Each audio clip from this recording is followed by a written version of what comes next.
আমার নবী যেদিন এই দেশ থেকে বিদায় হয়ে যাবে, আমার আল্লাহ জিব্রাইলকে দিয়ে প্রস্তাব পাঠিয়েছিলেন, ও জিব্রাইল, আমার বন্ধুর কানে খবর দাও, আমার বন্ধু এই দেশের মাটিতে থাকতে পারবে না, আমার বন্ধু এই রক্ত মাখা জমিনের মধ্যে রাখবো না, আমার বন্ধুর দেহ আমার আরশের ডাইন পাশে দাফন করব। জিব্রাইল খবর নিয়ে ডাকতেছেন, হুজুর আল্লাহর সালাম গ্রহণ করুন। আমি জিব্রাইলের সালাম গ্রহণ করুন। আল্লাহর নবী গো, আপনার দেহ মুবারক আল্লাহর আরশের ডাইন পাশে দাফন হবে, আপনি খুশির সহিত কবুল করুন। আমার নবী কোনো কথা কয় না, দুইটা চোখের পানি ঝরঝর করে ছাড়তেছে। জিব্রাইল বলেন, ইয়া রাসূলুল্লাহ, এত সুন্দর প্রস্তাব নিয়ে আসলাম, কোনো কথা কন না, খালি কাঁদেন কেন জানতে চাই। আমার নবী বলেন, জিব্রাইল রে, তোমার জন্য খুশির খবর হতে পারে, আমি খুশি হতে পারলাম না। কেন পারলেন না? রে জিব্রাইল, আমার দাফন আল্লাহর আরশের ডান পাশে হবে, আমি জানতে চাই আমার গুনাহগার উম্মতের দাফন কই হবে রে?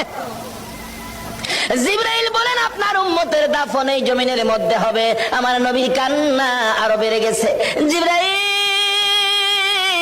না না, সইতে পারি না, আমি আর সে থাকবো আর আমার উম্মতেরা এই জমিনে থাকবে।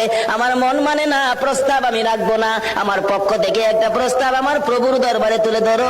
জিব্রাইল রে, আমার গুনাহগার এতিম উম্মতেরা যেই জমিনে থাকবে, আমি নবী আর সে যাব না রে, আমি আমার গুনাহগার উম্মতের পাশে সেই জমিনের মধ্যে শুয়ে থাকবো।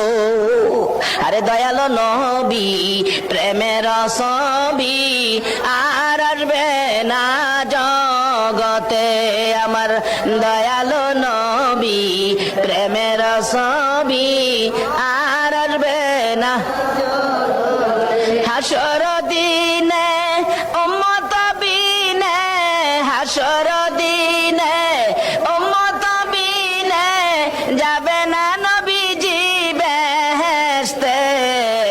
দয়ালো নবী, প্রেমের ছবি আর আসবে না জগতে, আমার দয়ালো নবী, প্রেমের ছবি।